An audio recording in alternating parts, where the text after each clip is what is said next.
Well, so where do we get our morals from? It can't be from the Bible, because almost nobody obeys, certainly not the Old Testament, and most of the New Testament. I mean, death penalty for adultery, there goes half of Congress. I mean, nobody is going to do this, right? So we pick and choose, we cherry pick from the holy books based on something else that's happened that I referenced in my opening statement of there's been this other change that's happened, this secularization of morality. That is, you have to actually have good reasons for why you hold certain moral principles, and you should be able to articulate them.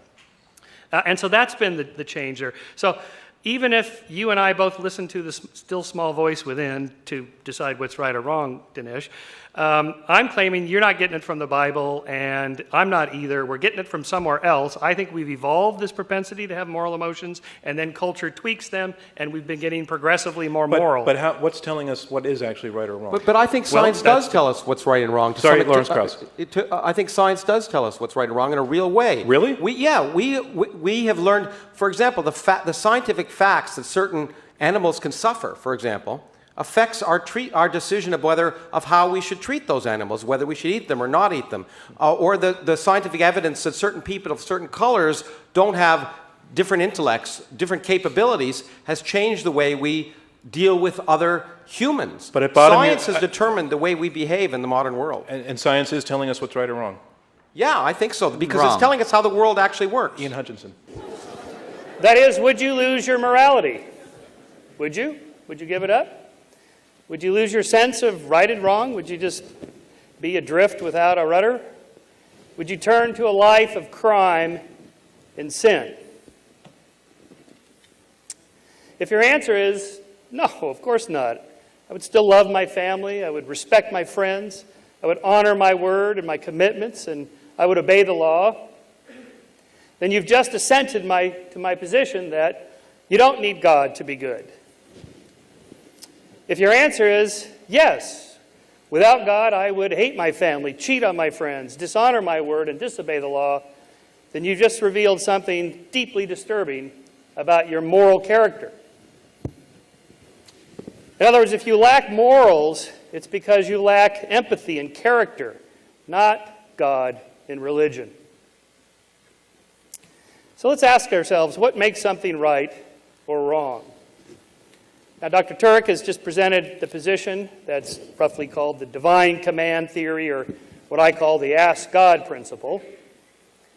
And the problem is that if God does not decree something immoral, does that make it moral?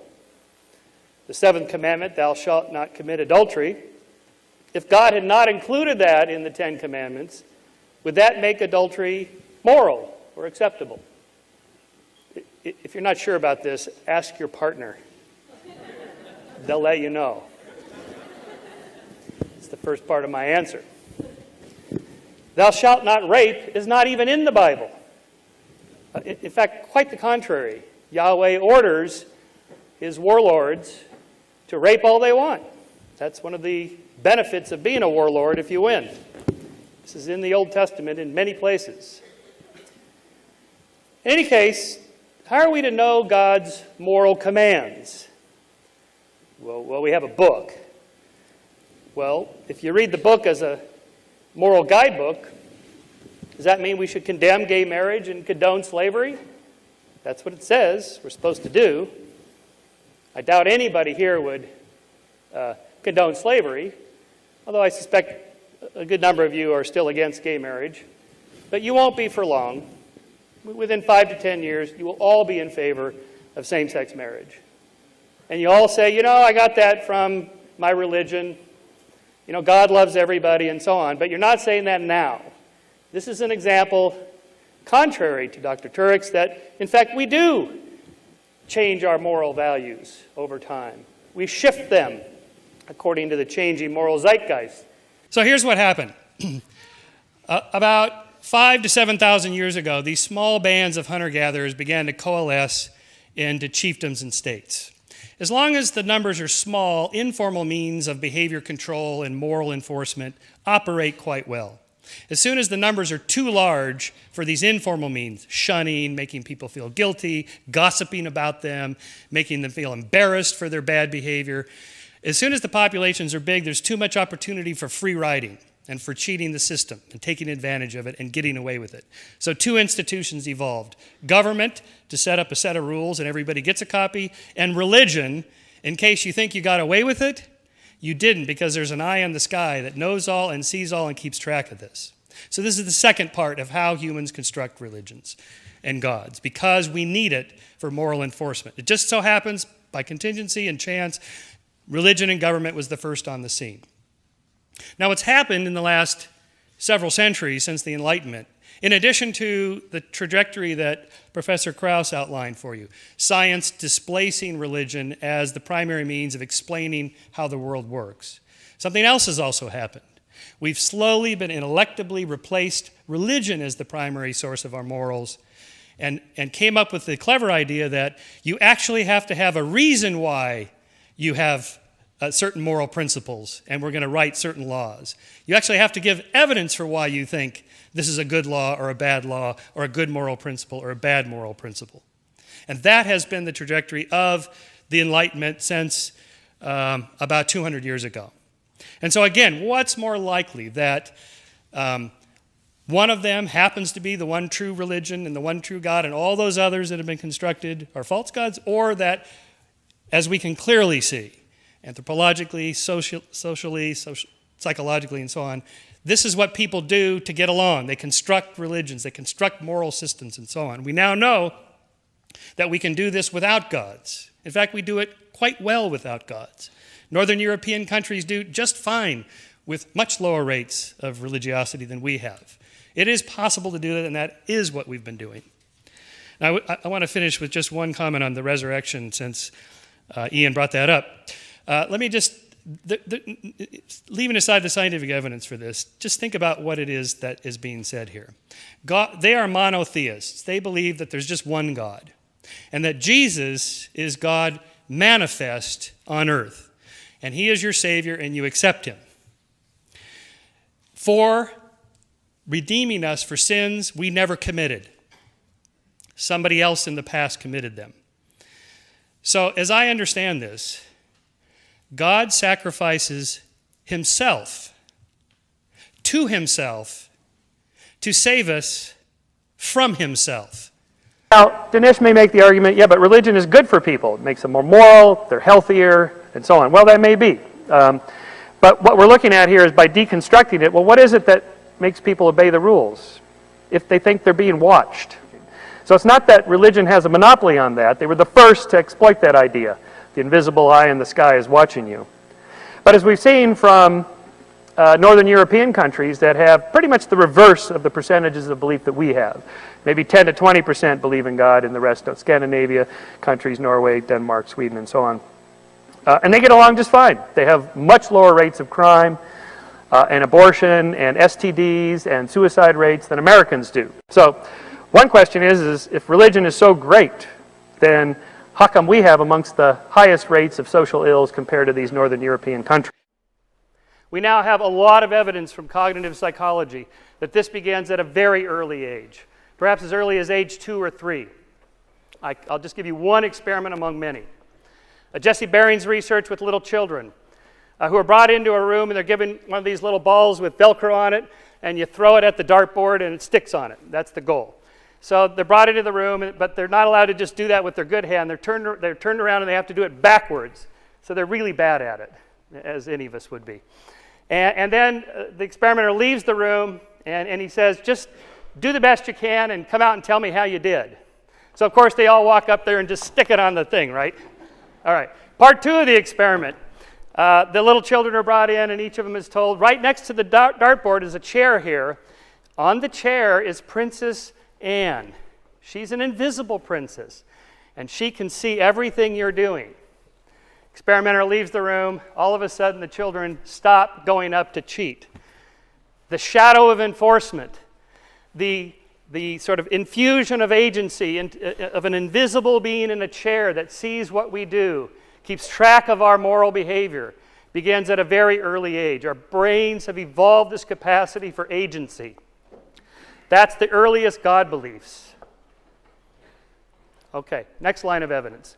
Here's what happened about 5 to 7, 1,000 years ago, these animistic, simple God beliefs and sort of social religions that evolved to help us live together as a social primate species began to break down as populations grew from a couple dozen to a couple hundred individuals to thousands, tens of thousands, millions of people in state societies, from bands and tribes to chieftains and states.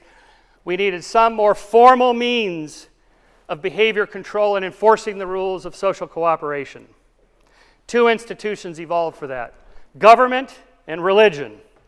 Government says, here's a copy of the rules, everybody gets one, and here's the punishments if you break the rules. Religion says, if you think you got away with it and you cheated the state, nuh-uh. There's an eye in the sky that knows all and sees all, and in the next life, justice will be served. That's a very powerful force for social control. Again, if it happens with little kids, you can do it with adults, which is what churches are all about. So that's the modern version. That's what happens with that. So that's just kind of a fun little example here of the sorts of things we do. Skeptic is the quarterly publication. Each one has a particular theme. Like this one is on the future of intelligence. Are people getting smarter or dumber? I have an opinion of this myself because the business I'm in. But in fact, people, it turns out, are getting smarter. Three IQ points per 10 years going up. Sort of an interesting thing. With science, don't think of skepticism as a thing, or even science as a thing. Are science and religion compatible? It's like, is science and plumbing compatible? They're just two different things. Science is not a thing, it's a verb. It's a way of thinking about things. It's a way of looking for natural explanations for all phenomena. I mean, what's more likely, that extraterrestrial intelligences or multidimensional beings travel across the vast distances of interstellar space to leave a crop circle in Farmer Bob's field in Pucker Brush, Kansas to promote skeptic.com, our webpage? Or is it more likely that a reader of Skeptic did this with Photoshop? And in all cases, we have to ask, what's the more likely explanation? And before we say something is out of this world, we should first make sure that it's not in this world. What's more likely, that Arnold had a little extraterrestrial help in his run for the governorship, or that the World Weekly News makes stuff up? And part of that, the same theme, is expressed nicely here in the Sidney Harris cartoon. For those of you in the back, it says here, then a miracle occurs. I think you need to be more explicit here in step 2. This single slide completely dismantles the intelligent design arguments. There's nothing more to it than that. You can say a miracle occurs, it's just that it doesn't explain anything. It doesn't offer anything. There's nothing to test. It's the end of the conversation for intelligent design creationists. Whereas, and it's true, scientists sometimes throw terms out as linguistic place fillers, dark energy or dark matter or something like that. Until we figure out what it is, we'll just call it this. It's the beginning of the causal chain for science. For intelligent design creationists, it's the end of the chain. So again, we can ask this, what's more likely, are UFOs, alien spaceships, or perceptual cognitive mistakes, or even fakes? This is a UFO shot from my house in Altadena, California, looking down over Pasadena. And if it looks a lot like a Buick hubcap, it's because it is. You don't even need Photoshop, you don't need high-tech equipment, you don't need computers. This was shot with a throwaway Kodak Instamatic camera. You just have somebody off on the side with a hubcap ready to go, camera's ready, that's it. So, although it's possible that most of these things are fake or illusions or so on, and that some of them are real, it's more likely that all of them are fake, like the crop circles.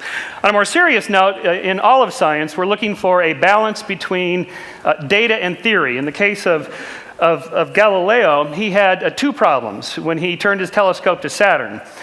First of all, there was no theory of planetary rings, and second of all, his data was grainy and fuzzy, and he couldn't quite make out what it was he was looking at. So he wrote that he has seen, I have observed that the furthest planet has 3 bodies, and this is what he ended up concluding that he saw. So without a theory of planetary rings and with only grainy data, you can't have a good theory. And it wasn't solved until 1655. This is Christian Huygens' book in which he cataloged all the mistakes that people made in trying to figure out what was going on with Saturn. It wasn't until Huygens had 2 things. He had a good theory of planetary rings and how the solar system operated, and then he had better telescopic, more fine-grained data in which he could figure out that as the Earth is going around faster, according to Kepler's laws, than Saturn, then we catch up with it and we see the angles of the rings at different different angles there, and that's in fact turns out to be true. The problems with having a theory is that your theory may be loaded with cognitive biases. So one of the problems of explaining why people believe weird things is that we have things on a simple level, and then I'll go to more serious ones,